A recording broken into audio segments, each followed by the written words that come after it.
하나님 말씀 봉독합니다. 마가복음 6장 30절에서 34절, 53절에서 56절까지를 교독합니다. 마가복음 6장 30절. 사도들이 예수께 모여 자기들이 행한 것과 가르친 것을 낱낱이 고하니 이르시되 너희는 따로 한적한 곳에 가서 잠깐 쉬어라 하시니 이는 오고 가는 사람이 많아 음식 먹을 겨를도 없음이라. 이에 배를 타고 따로 한적한 곳으로 갈새 그들이 가는 것을 보고 많은 사람이 그들인 줄 안지라. 모든 고을로부터 도보로 그곳에 달려와 그들보다 먼저 갔더라. 예수께서 나오사 큰 무리를 보시고 그 목자 없는 양 같음으로 인하여 불쌍히 여기사 이에 여러 가지로 가르치시더라. 아멘. 53절입니다. 건너가 게네사렛 땅에 이르러 대고 배에서 내리니 사람들이 곧 예수신 줄 알고 그 온 지방으로 달려 돌아다니며 예수께서 어디로 가신다는 말을 듣는 대로 병든 자를 침상째로 메고 나오니 아무데나 예수께서 들어가시는 지방이나 도시나 마을에서 병자를 시장에 두고 예수께 그의 옷가에라도 손을 대게 하시기를 간구하니 손을 대는 자는 다 성함을 얻으니라. 아멘. 지난주까지 교회 안팎으로 큰 일들을 감당하였습니다. 밖으로는 주차장 포장 공사를 비롯해서 교회 내 여러 시설 환경들 개선 작업을 실행했죠. 내적으로는 여름 수련회를 대신해서 목장연합 친교 모임을 가졌습니다. 이 일에 동참하시고 헌신해 주신 여러분을 감사하며 축복합니다. 연합목장 친교 모임 중에 나눔의 시간에는 우리는 예수로 가족들의 다양한 삶의 현실들, 아픔과 고통과 답답함과 기다림과 기도와 기도응답, 감사를 나누었습니다. 결국은 모든 것이 은혜이며 감사하다는 고백들을 나누었습니다. 우리가 예수로 가족인 것을 이해하며 공감하는 은혜의 시간이 되어서 좋았습니다. 이어서 게임도 하고 포커댄스도 하고 맛있는 저녁 식사를 나눴죠.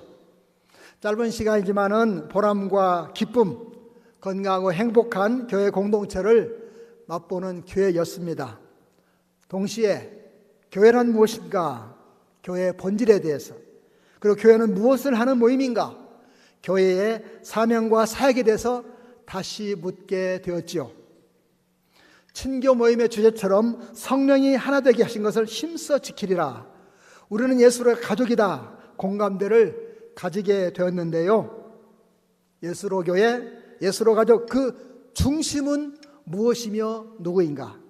또 누구에게서 이런 은혜들이 나오는가? 질문에 대한 답이 오늘 말씀의 주제입니다. 마가복음 6장, 여러분 성경을 한번 보시기 바랍니다. 앞에 자막을 띄워주시면 1절에서 56절까지 아주 긴 내용인데 특이한 구조로 되어 있습니다. 한 7개 작은 묶음이 되어 있다 이 말이죠. 첫 번째는 1절에서 6절까지 예수님의 고향 방문, 그리고 두 번째는 7절에서 13절까지 12제자의 파송, 14절부터 29절까지는 세례요한의 죽음 이야기, 지난주 말씀 나눴죠. 그럼에도 불구하고 예수님은 뭐 항이나 보복이나 이런 말씀하지 않고 계속해서 병든 자를 고치고 귀신을 쫓아내는 일을 하고 계셨습니다. 네 번째는 30절에 34절 오늘 본문입니다. 파송받은 사도들이 돌아와서 결과 보고하죠. 예수께서는 이제 좀 쉬어라. 그런데 많은 무리들이 계속 따라옵니다. 식사할 겨를도 없을 정도로 예수님은 그 무리들을 보시고 불쌍히 여기셨다 말씀하고 있습니다. 그리고 그 뒤에 굶주린 백성을 위해서 오병이어 기적을 행하시고, 그리고 밤에 물 위를 걸어오는 일이 있었지요. 마지막 7번째, 건너편 게네사렛 땅에 또 몰려오는 병자들을 고쳐주셨다. 이렇게 한 7가지 사건이 있습니다. 여기서 중간에 2가지 기적들, 오병이어 기적과 무리를 걸어온 이야기를 좀 생략하고 6장 전체에서 예수의 마음이 무엇인가, 이것을 나누려고 합니다. 예수의 마음, 그것은 34절에서 보여주는데요. 자, 34절 말씀, 자, 같이 읽어보겠습니다. 예수께서 나오사 큰 무리를 보시고 그 목자 없는 양 같음으로 인하여 불쌍히 여기사 이에 여러 가지로 가르치시더라. 아멘. 이 말씀 속에 담긴 무리들을 불쌍히 여기심, 목자 없는 양 같아서 불쌍히 여겼다. 긍휼의 마음, 바로 이것이 예수님의 마음이고 6장의 핵심 주제다. 이 말씀을 드리는 겁니다. 긍휼의 마음, 불쌍히 여기는 것, 이것은 동정이 아니라 연민이라고 할 수 있습니다. 본래 불쌍히 여긴다, 이 단어는 몸의 내장을 말한다고 합니다. 그러니까 속에 애장 간장이 녹을 정도로 불쌍히 여긴다, 이것입니다. 우리말로 간절하다는 말이 있어요. 누가 그래요? 간이 저리게, 그렇게 기도 찬양 예배한다는 것입니다. 목자 없는 양무리 같다. 여러분, 양은요 목자 없이 살 수가 없습니다. 그런데 당시 이스라엘 백성들에게 소위 목자라는 사람들은 양의 가죽을 쓰는 이리와 같이 약자들을 무시하고 폭력과 착취를 일삼고 있었습니다. 오늘 본문에 나오는 많은 무리들의 상황이 그러했습니다. 일용할 양식이 없어서 먹지 못하고, 웬 병자가 이렇게 많은지, 귀신 들린 사람도 많습니다. 일자리도 없어서 아주 불안정한 사회입니다. 그래서 누가 무슨 소문 나면 우르르 몰려가지고 막 시끄럽게 소리 지르고 군중 심리에 휘둘리기도 합니다. 예수님이 병 고친다, 귀신 쫓아낸다 소문이 들리자마자 많은 사람이 모여 들어가지고 제자들은 식사할 겨를도 없었다 말하고 있습니다.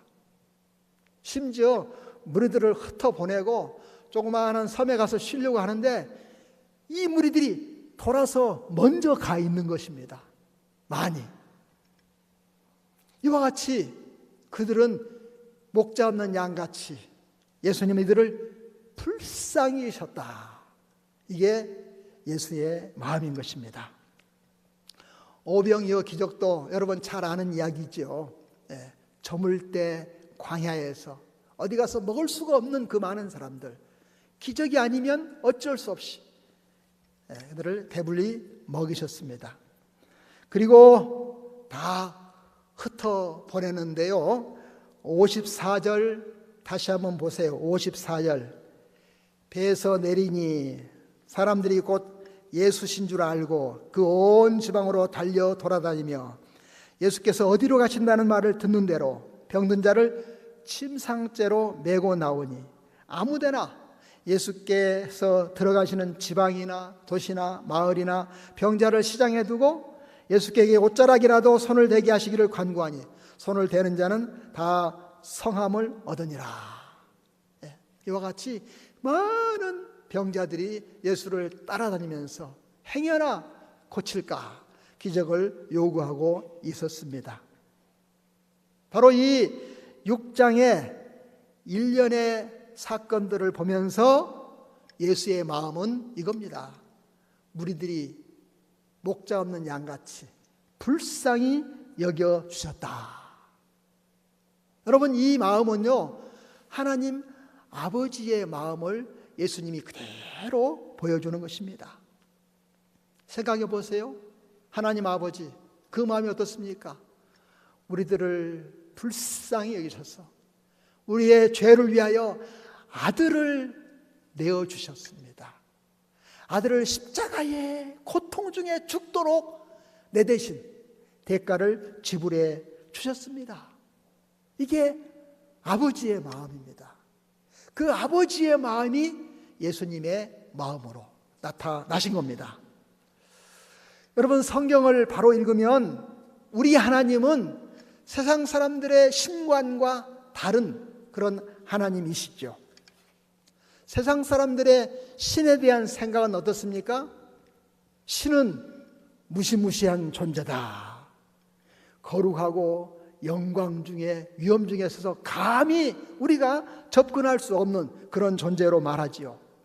또 죄를 다 아시고 막 자주 분노하시고 보복하고 심판하고 무섭고 두려운 존재로 표현되어 있습니다. 그러나 우리 하나님은 얼마나 자비로우신지 우리의 신음에도 응답해 주시고 우리를 불쌍히 여겨주셔서 사랑하는 아들을 보내주시고 십자가에 죽게 하셔서 참으로 자비로우신 하나님이십니다. 여러분, 예수님의 불쌍히 여김은 아버지에게서 나온 것이다 믿으시기 바랍니다. 예수님에 대한 인식도 여러분 바르게 생각해야 합니다. 보통 사람들은 예수는 성자, 하나님의 거룩한 아들, 기적을 행하시는 분, 도무지 우리가 가까이 갈 수 없고 흉내낼 수 없는 능력자, 예언자, 그 옷자락이라도 만지면 고침을 받는 그런 분으로 생각을 하지. 오병이어 기적으로 많은 사람을 먹이시고 물리를 걸어오시는 그런 신비한 존재로 여길 수 있습니다. 그러나 여러분, 성경 전체에서 보여주는 예수님은 하나님의 아들이지만 낮아져서 우리의 모양으로 오셔서 십자가에서 그 비참한 고통을 친히 당하시고 또 우리와 같은 모양이 되셨습니다. 그래서 때로는 시험과 유혹도 받으시고 때로는 배고픔도 경험하고 피곤하기도 하시고 옷 한 벌이라도 필요하다는 것을 아시고 우리에게 집이 있어야 하는 것을 아시고 또 우리에게 일자리 없는 것을 안타까워 하시는 분입니다. 그래서 본문에 기적도 중요하지만 예수의 마음, 그 불쌍히 여기는 마음, 여러분 이것을 꼭 붙들기를 바랍니다. 교회에 대한 생각도 여러분 바른 생각을 하셔야 합니다. 바른 교회관. 교회는 무엇인가? 유럽의 크고 화려한 그 성당들, 이런 생각을 하지요. 아마 유럽 여행 가면은 가는 곳마다 성당, 그죠? 이런 데 많이 가지요. 대신 동남아 여행 가면 또 절, 사찰 많이 갑니다. 예. 교회 하면 유럽의 성당 교회가 아니고 예수 이름으로 모이는 공동체라는 거예요. 여기는 건물과 어떤 장소와 구별된 곳이 필요치 않아요. 예수 이름으로 모이면 산이나 들이나 바닷가나 집이나 어디든지 교회입니다. 아멘. 그래서 예수 이름으로 모여서 함께 찬양하고 기도하고 말씀 듣고 떡을 떼고 예수의 가족 공동체를 이루는 것입니다. 예수님은 우리가 두세 사람으로 모일 때에 함께 계시고 죄인들과 자신을 동질화, 그렇게 불쌍히 여기고 긍휼히 여기시는 분이십니다. 교회의 본질이 그러하듯 교회 사명도 마찬가지 긍휼의 마음을 가지고 서로 불쌍히 여겨주는 것입니다. 이것이 교회의 사명이고 사역입니다. 다시 한번 정리하자면 교회의 본질은 예수 이름으로 모이는 공동체다. 건물과 조직과 사람과 외행이 아니라 예수 중심의 유기적인 그런 조직체입니다.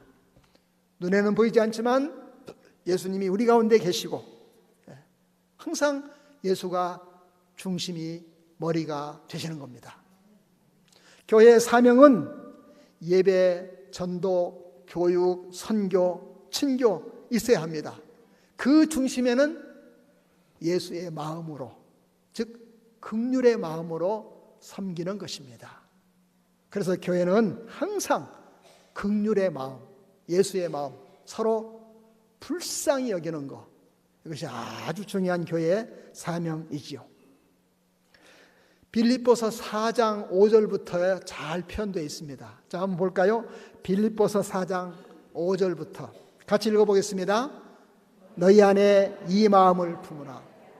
곧 그리스도 예수의 마음이 그는 근본 하나님의 본체시나 하나님과 동등됨을 취할 것으로 여기지 아니하시고 오히려 자기를 비워 종의 형체를 가지사 사람들과 같이 되셨고 사람의 모양으로 나타나사 자기를 낮추시고 죽기까지 복종하셨으니 곧 십자가에 죽으심이라. 아멘. 예수님의 낮아지심, 그 예수의 마음, 그리고 그 마음을 가지고 우리가 하나 되어야 한다. 이것이 교회입니다. 이번에 목장연합 친교할 때 마지막 날 모임은요, 참 다양한 세대가 모였습니다.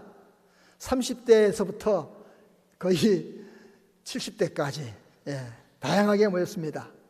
그 중에 30대 목장은요, 싱글들이 많고 이제 결혼한 가정도 있었습니다. 그들에게 감사한 일 하나씩 얘기해라 그랬더니 한 형제가 이렇게 말했습니다. 저는 여기에 있는 것만으로 감사합니다. 한마디만 하셨어요.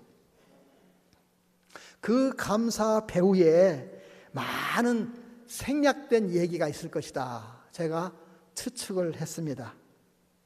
그는 청년부에서 자기보다 나이 많은 누나와 교제를 한 총각입니다. 결혼에 성공을 했지요. 2살 된 예쁜 아기와 세 식구가 그 자리에 같이 있어요. 그러니까 여기 있는 것만으로 감사하죠. 이해가 됩니까? 청년부에서 그 누나와 교제한다고 소문이 나가지고 얼마나 마음고생했겠습니까? 부모님은 우리 교회 장로님, 권사님, 안수 집사님들이고 눈치를 많이 봤죠. 제가 이것을 알고 사고 치더라도 결혼해라 이렇게 권면을 했습니다. 축복 가운데 결혼식 올리고 건강한 아이를 낳고 이렇게 교회를 봉사하고 그 자리에 있는 것, 그 자리에 있는 것만으로 감사하다. 그 한마디 속에 그동안 생략된 아픔과 기도와 눈물이 있습니다. 이걸 생각해 볼 때 제가 얼마나 감사하고 기뻤는지 몰라요. 그 젊은 형제들 맞은편에는요, 60대 후반, 70대 되는 권사님들 여럿이 앉아 있습니다. 이 권사님들이 이 친구들을 주일학교 때 가르쳤어요. 그러니까 서로 마주보고 같이 있는데 마음이 울컥하더래요. 여러분, 이것이 바로 교회 공동체입니다. 그날 대부분 사람들이 감사합니다, 은혜입니다 고백을 했습니다.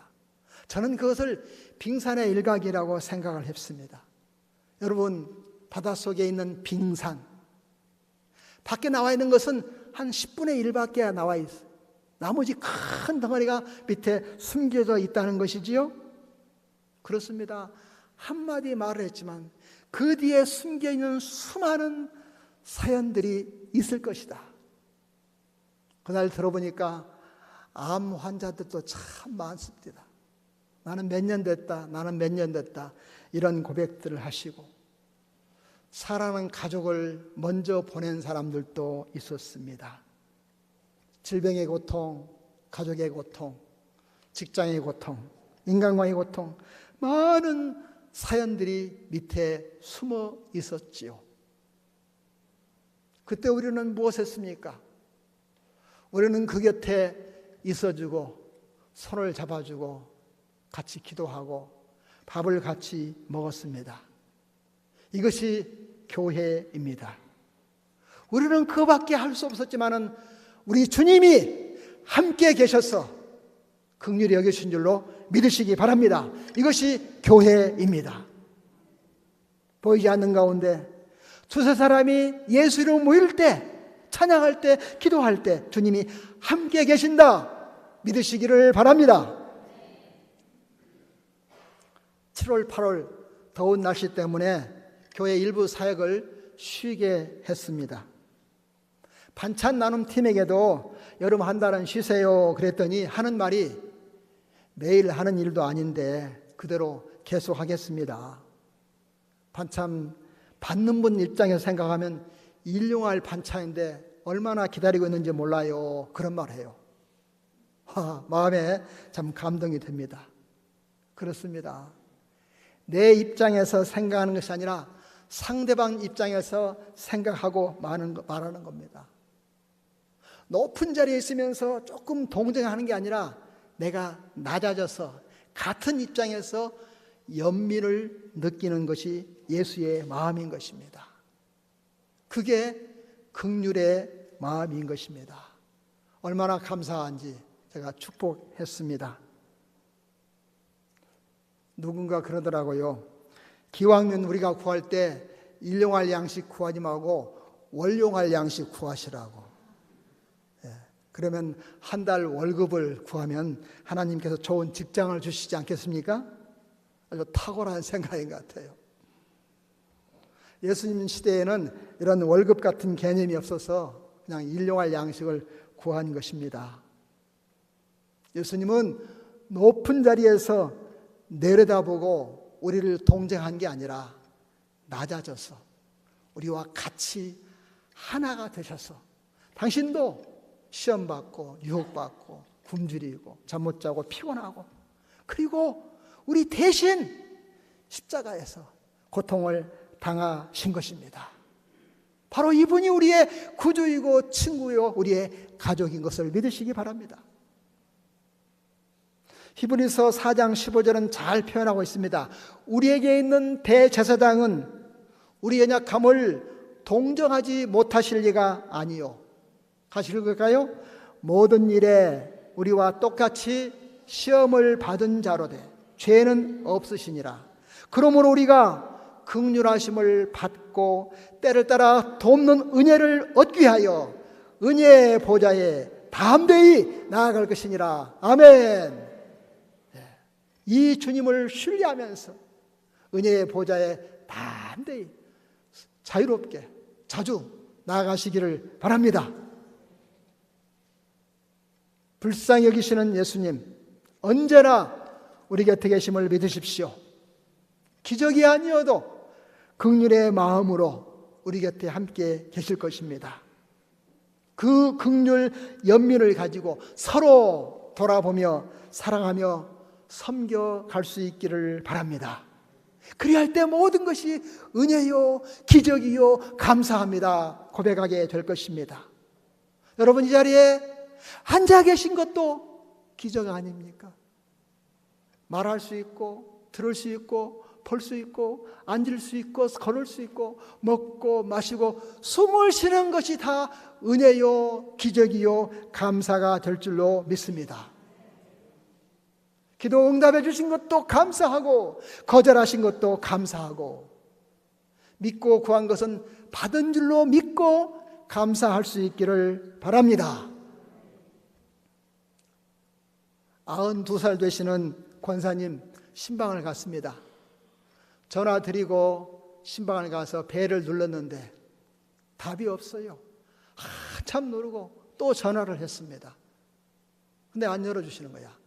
한참 있으니까 열으셨는데 알고 보니까 걷는 게 너무 힘드셔서 네 발 그 지팡이를 들고 조금씩 움직여가지고 눌러주신 것입니다.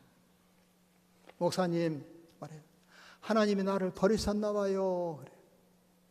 제가 아무 말을 못했습니다. 한참 했더니 하나님이 나와 함께 계신다고 했습니다. 믿음이 회복되고 있습니다. 함께 찬송 부르고 기도해 드렸습니다. 그랬더니 또 18번 이야기 하십니다. 어릴 때 개성에서 과수원했고 아버지 일찍 돌아가시고 145세 때 내려오셔가지고 고생하고 육남에 다 대학 보내고 참 은혜 가운데 여기까지 살아왔다. 제가 다 외울 수 있어요.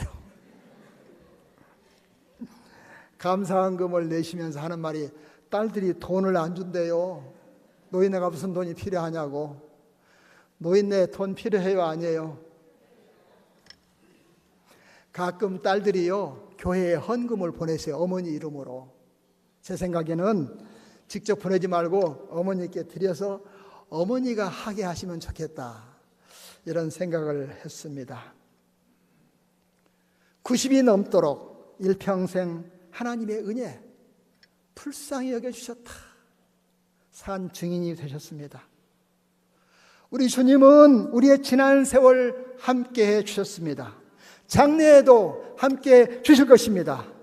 그날에 상상할 수 없는 새하늘과 새 땅이 펼쳐질 것입니다.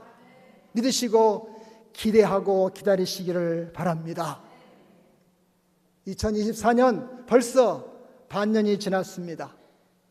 짧은 시간 빠른 세월 가운데 하나님께서 해주신 크고 놀라운 일들 기억하며 감사할 수 있기를 바랍니다. 우리들의 사역에 함께 하신 하나님께 감사하고 하나님의 일에 동참하게 하신 것을 감사합시다. 우리를 불쌍히 여겨주신 주님께 감사하고 우리를 예수로 가족 공동체 되게 하신 것을 감사합시다.